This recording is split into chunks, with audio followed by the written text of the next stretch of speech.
রাস্তাটা সুন্দর হয়, এলাকার মানুষ সবাই খুশি হয়। এই রাস্তার থেকে লক্ষ লক্ষ মন ধান মনে করেন আমরা বাড়ি ঘরে নিয়ে যাই।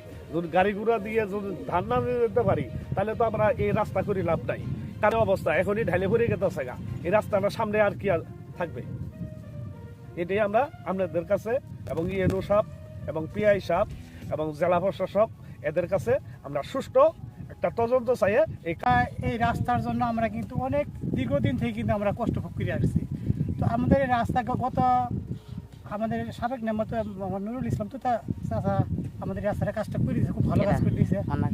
দ্বিতীয় ট্রাম্পে আমাদের যে প্রতিশ্রুতি দেওয়ার কথা, যে কাজটা করে দেওয়ার কথা, সেই কাজটা কিন্তু আমরা পাইনি। তো আমরা এর মধ্যে আমরা শুনছি কাজ করার আগে যে 2 থেকে 2.5 ফুট মাটি ফেলাও, তো সেই কাজটা হয়নি। তো যা মাটি ফেলাইছে এই মাটি কিন্তু রাস্তার জন্য যোগ্য না, মানে ঠিক হয়নি কাজটা।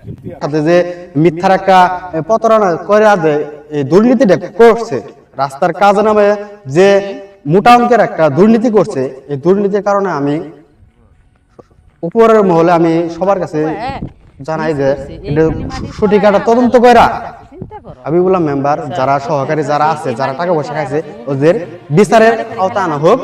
আর রাস্তার কাজটা আমরা এটা কৃষকের সুবিধার জন্য আমাদের এলাকার স্বার্থে আমরা নতুন করে এটা ভালো একটা শক্ত করে একটা চাই। আর রাস্তার কাজটা করছে মাটিটা খালি উপরে সাইড দিয়ে দিছে, 2 সাইড থেকে যে মাটিটা চাপ দিয়ে সোলিং করবো এটা করে নাই, খালি চান্দি ঢাকছে যাতে বোঝা যায় মাটি কাটছে।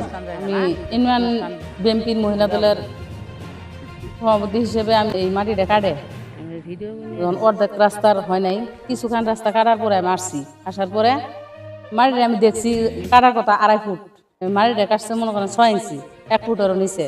তারপরে আমি বাধা দিচ্ছি, বাধা দেওয়ার পরে ওরা বাধা মানা নাই, না মানার পরে আমি অনেক ইউনিয়নের সভাপতি আছে, সভাপতিকে জানাচ্ছি, জানানোর পরে বলছে যে আমি যেতাছি তারপর দেখি। কিন্তু তারপরও মাটিটা কোনো জায়গায় 6 ইঞ্চি কাটছে, কোনো জায়গায় 5 ইঞ্চি, কোনো জায়গায় মানে যে দেখাই যায়, জঙ্গল দেখাই যায়। মাটিটা কাটিয়ে চেঁচিয়ে মাটিটা একবারে করছে, করার পরে ওই জায়গাতে মাটিটা ফেলেছি, মানে এখান থেকে মাটি নিয়ে এখান থেকে ফেলাইছি। এই রাস্তাটা ভাঙিয়ে গেছে গা, কিন্তু এই এলাকার সম্বল হলো এই রাস্তা। জনগণ এরা এই বন্যার সময় ধান কাটার পরে এই রাস্তার মধ্যে তুলে আডি তুলে, সবাই আডি তুলিয়া এই আডি আবার বাড়িতে নিয়ে যায়। কিন্তু এই রাস্তাটা এখনই ভাঙি গেছে গা, তার এই রাস্তা দিয়ে মানুষে কি করবো, চলাফেরাও করা যাবো না, কোনো কাজও করা যেত না, কিছু করা যেত, ধান চাউল মনে করেন উঠান যেত না। তারা রাস্তার কাজ করার কথা অন্তত 10-12 দিন, 5 দিনে কাজ শেষ করে দিছি। শেষ করে আমরা মনে করেন রাস্তাটা ক্ষতি। এই এলাকার উন্নয়নের জন্য আমি সবার কাছে চাই যে বাটি অনুসাব আছে, এর কাছে আমার আবেদন রাস্তাটা যেন পূর্বার আমরা ভালোভাবে চাই।